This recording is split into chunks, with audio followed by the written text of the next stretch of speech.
حضرت فاروق اعظم کے ہاتھ میں تلوار تھی، گھر سے نکلے، کہنے لگے آج میں اس محمد کا خاتمہ کر دوں گا معاذ اللہ۔ اس نے گھر گھر فساد پیدا کر دیا تلوار لے کے۔ ابو جہل نے نا غصہ دلایا، کہنے لگا مکے میں کوئی سورما نہیں بتا جو مصطفیٰ کو قتل کر دے معاذ اللہ، 100 سن خونٹ ملیں گے۔ جناب عمر کہتے ہیں تلوار پکڑی، اور یہ سویر کی بات ہے، ابھی رات کو نبی پاک کعبے کا غلاف پکڑ کے کہہ رہے تھے اللہم اعز الاسلام باسلام عمر ابن خطاب، یا اللہ اسلام کو عزت دے دے، عمر کو کلمے کی توفیق دے دے۔ رات حضرت عمر کہتے ہیں دن چڑھا تو تلوار لے کے نا میں باہر نکلا، میں نے کہا آج میں چھوڑوں گا نہیں، ہر گھر میں فساد معاذ اللہ، ہر گھر میں لڑائی۔ فرماتے ہیں رستے میں حضرت ارقم بن زید مل گئے، کہنے لگے کدھر جا رہا ہے؟ میں نے کہا آج میں مصطفیٰ کو قتل کروں گا۔ کہنے لگے جا پہلے اپنے گھر کی خبر لے، تو جدھر جا رہا ہے نا ادھر بعد میں جانا، پہلے اپنے گھر کی پہلے خبر لے۔ کہنے لگا میرے گھر کو کیا ہوا؟ کہنے لگے تیری بہن فاطمہ بنت خطاب اور تیرا بہنوئی سعید بن زید دونوں کلمہ پڑھ چکے ہیں، جا پہلے اپنے گھر کی خبر لے۔ حضرت عمر فرماتے میں گیا، بڑا غصہ آیا کہ میرے گھر میں آگ لگ گئی، میں سردار مکے کا اتنا سخت گیر آدمی، میرے گھر میں اسلام آ گئے۔ فرماتے ہیں میں نے جا کے نا اپنی بہن کے گھر کی طرف رخ کیا، دروازے پہ پہنچا تو میں نے سنا اندر سے آواز آ رہی ہے، قرآن پڑھنے کی آواز آ رہی ہے، قرآن پڑھنے کی۔ فرماتے ہیں میں نے دروازے پہ دستک دی، اندر سے آواز آئی کون ہے دروازے پہ؟ میں نے کہا عمر ابن خطاب۔ فرماتے ہیں کہ میرے بہنوئی نے کہا کہ فاطمہ تیرا بھائی بڑا سخت ہے۔ فرماتے ہیں میری بہن نے جلدی سے قرآن کے صفحے لپیٹ کے اوپر رکھ دیے، میرے بھائی جو تھے وہ میرے بہنوئی ایک دروازے کے پیچھے چھپ گئے۔ فرماتے ہیں میری بہن سامنے کھڑی ہے، پیار بھی بڑا تھا، میں نے جاتے ہی کہا کیا کر رہی تھی؟ توجہ ہے آپ کی؟ غلامان محمد جان دینے سے نہیں ڈرتے، یہ سر کٹ جائے یا رہ جائے کچھ پرواہ نہیں کرتے۔ ہمیں لگے کیا کر رہی تھی؟ حضرت فاطمہ خاموش ہے۔ عمر کہتے میں نے ڈانٹ کے بولتی کیوں نہیں، کیا کر رہی تھی؟ میں نے کہا قرآن پڑھ رہی تھی، قرآن پڑھ رہی تھی۔ کہا تجھے پتا نہیں؟ تجھے میرا پتا نہیں؟ فرمایا سارا ہی پتا ہے۔ کہا تو جانتی نہیں لات و منات کو برا کہتے ہیں؟ فرمایا وہ بات کی باتیں تھی، وہ جاننے نہ جاننے کی باتیں۔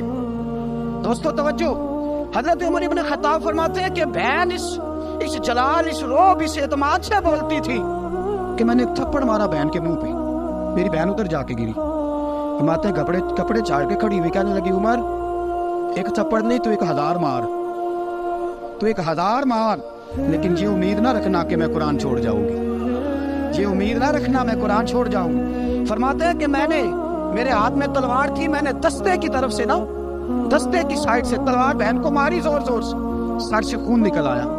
فرمایا میں اپنے بہنوئی کی بڑی عزت کرتا تھا، میرا بہنوئی پردے سے نکلا بیوی کو بچانے، میں نے زور زور سے 2 تلوار کی پشتے اس کے سر پہ بھی ماری، خون نکلا، پھر میری بہن آگے ہوئی، پھر مارا۔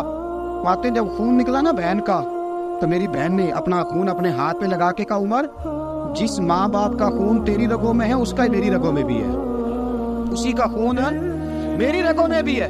فرمایا عمر جس باپ کی پشت سے تو ہے میں بھی اسی باپ کی پشت سے ہوں، جس ماں کی چھاتیوں سے دودھ تو نے پیا ہے میں نے بھی اسی ماں کی چھاتیوں سے دودھ۔ توجہ ہے آپ کی؟ میری بات سمجھ میں آ رہی ہے؟ سنیں بات، رسول اکرم صلی اللہ تعالیٰ علیہ وسلم نے فرمایا، حضرت عمر رضی اللہ تعالیٰ نے فرماتے ہیں نبی پاک بن نازل قرآن سنا تو جب میری بہن نے اس جلال کے ساتھ بات کی نا کہ عمر میں بھی اسی باپ کی بیٹی ہوں، میں بھی اسی ماں کی بیٹی ہوں، میں بھی اسی قبیلے کی ہوں، خبردار تو ترشرو ہو کے گالی ہدار دے، یہ وہ نشہ نہیں جسے ترشی اتار دے۔ فرمایا تو چارہ کر، ٹیل لگا، لیکن تو مجھے اسلام سے ہٹا سکتا؟ حضرت عمر فرماتے ہیں بہن کا جلال دیکھا تو میں ٹھنڈا ہو گیا، بہن کا جلال دیکھا تو میں نے کہا اچھا مجھے دکھاؤ کیا پڑھ رہی تھی، مجھے دکھاؤ ذرا کیا پڑھ رہی تھی۔ فرماتے ہیں میری بہن کہنے لگی تو کافر ہے، انما المشرکون نجس، جا پہلے وضو کر کے آ، جا غسل کر کے آ، جا پہلے نئے کپڑے دھلے ہوئے پہن کے آ، پہلے تیار ہو کے آ۔ حضرت عمر فرماتے ہیں میں تیار ہو کے آیا، میری بہن نے جھولی میں صفحے رکھے، قرآن پڑھے بہن، سنیں بھائی اللہ تقدیر بدل دیتا ہے، قرآن پڑھے بہن اور سنیں بھائی،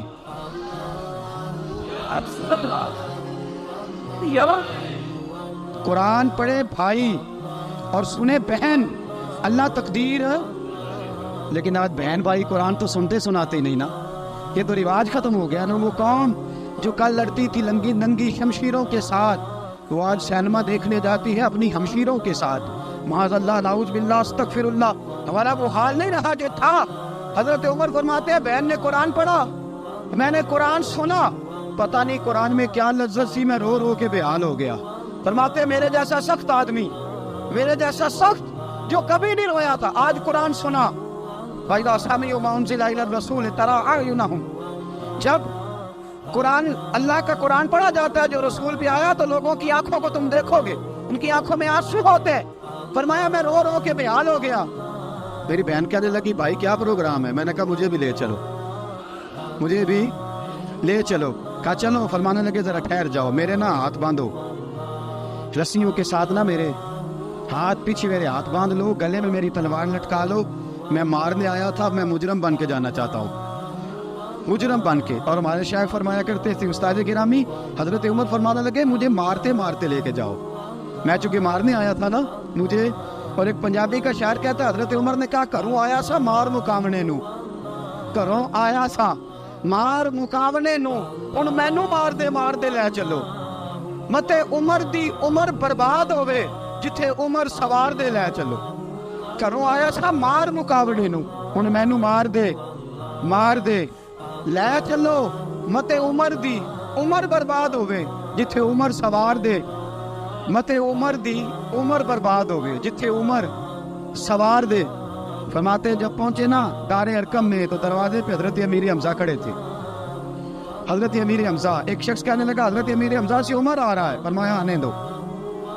کہا حضور وہ تلوار بھی گلے میں لٹک رہی ہے. فرمایا آنے دو. وہ اگر عمر ہے تو میں بھی امیر حمزہ ہوں، وہ اگر عمر ہے تو انا اشہد اللہ و رسولہ، میں اللہ رسول کا شعر ہوں، آنے دو. کہا آپ کیا کریں گے؟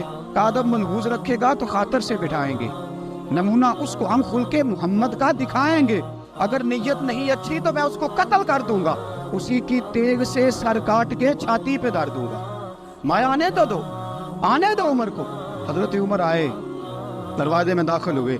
صحابہ فرماتے ہیں کہ حضور نے شور سنا. فرمایا کون ہے دروازے پہ؟ فرمایا عمر. فرماتے ہیں حضور اٹھے تیزی سے، چادر گر گئی، چادر. حضور تیزی سے اٹھے، کھول دو دروازہ. حضور عمر کے گلے میں تلوار ہے. فرمایا پھاٹک کھول دو. یا رسول اللہ عمر آپ کا دشمن. فرمایا کھولو دروازہ. کہا یا رسول اللہ خطاب کا بیٹا. فرمایا کھولو دروازہ. یا رسول اللہ ابو جہل کا رشت. فرمایا کھولو دروازہ. حضور ماجرا کیا ہے؟ فرمایا وہ اپنے آپ نہیں آیا، میں نے رات اللہ سے دعا مانگی ہے، میں نے مانگ کے لیا ہے، میں نے مانگ کے لیا، وہ اپنے آپ تھوڑا آیا ہے. مانگ کھولا دروازہ، آنے دو. حضرت عمر جھٹ سے دروازہ کھلا نا، رسول پاک سامنے کھڑے ہو گئے. کیا منظر تھا؟ ابو بکر فرماتے ہیں تمہیں کیا بتائیں کیا منظر تھا. حضرت ارقم فرماتے ہیں تمہیں کیا بتائیں کیا منظر تھا. میرے حبیب کی گردن تنی ہوئی ہے، آنکھوں میں آنسو بھرے ہیں پر نیچے نہیں گرتے. آنسو بھرے ہیں آنکھ لیکن نیچے ٹپکتے نہیں. میرے رسول پاک آگے بڑھے، عمر کی گردن جھکی ہوئی ہے، عمر اوپر نہیں دیکھتے. حضور آگے بڑھے، کیا کہ حضرت عمر کا کندھا زور سے ہلایا. فرمایا کیا پروگرام ہے تیرا، کیا ارادہ ہے تیرا، بول. حضرت فاروق اعظم آنکھ یوں اٹھا کے کہنے لگے سونیا بس اب کلمہ پڑھنے کا ارادہ ہے، سونیا کلمہ پڑھنے کا. صحابہ فرماتے ہیں پتہ نہیں کیا ہوا، پتہ نہیں. حضور کا اتنا جوش ہم نے کبھی نہیں دیکھا، نبی پاک کو نعرہ لگاتے ہم نے پہلے کبھی نہیں دیکھا. جب عمر نے کہا نا سونیا کلمہ پڑھنے آیا ہوں، فرماتے ہیں رسول پاک کے جو آنسو بندے ہوئے تھے نا وہ ٹپ سے نیچے گرے اور حضور نے فرمایا اللہ اکبر، اللہ اکبر. فرماتے ہیں حضور نے جب اللہ اکبر کہا تو سارے صحابہ بھی کہنے لگے اللہ اکبر، اللہ اکبر، اللہ اکبر. حضرت عمر فاروق کا عدل اور حضرت فاروق اعظم کا انصاف، اس کو دنیا جانتی بھی ہے، مانتی بھی ہے. حضرت فاروق اعظم رضی اللہ تعالیٰ عنہ قاضیوں کا تقرر کرتے وقت سب سے زیادہ احتیاط کرتے تھے کہ بندہ کس قسم کا ہے، اس کا مزاج کیا ہے، معاشرے میں اس کا وقار کیسا ہے، اس حساب سے اس کو تقرر کرتے تھے قاضی کے لیے. اور کیا حال تھا، حضرت زید بن ثابت رضی اللہ تعالیٰ عنہ کو آپ نے قاضی مقرر کیا، بعد میں معزول کر دیا. کیوں آپ نے معزول کیا ہے؟ حضرت عمر کہنے لگے اس کی وجہ ہے. ایک دن ایک شخص نے حضرت ابی بن کعب نے مجھ پر مقدمہ کیا، حضرت عمر پر مقدمہ کر دیا، تو فرماتے ہیں کہ میرے سامنے میں دیکھ رہا تھا، جب میں عدالت میں پہنچا تو زید بن ثابت نے میرا کھڑے ہو کے استقبال کیا، اور جب مدعی آیا ہے تو وہ بیٹھے رہے ہیں۔ تو میں نے کہا کہ جب آپ دونوں میں ملتے وقت انصاف نہیں کر رہے تو فیصلے میں کیسے انصاف کریں گے؟ آپ اس قابل نہیں کہ آپ کو قاضی بنایا جائے، معزول کر دیا۔ اگر میں بحیثیت مجرم، بحیثیت ملزم آیا ہوں، اگر آپ نے میرا کھڑے ہو کے استقبال فرمایا ہے تو پھر مدعی کا تو زیادہ حق بنتا تھا۔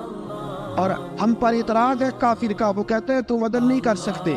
بولا آدمی ہے نا، وہ دیکھتا ہے آج کل کے مسلمانوں کو، آج کل کے مسلمانوں کو دیکھ کے رائے قائم کرتا ہے۔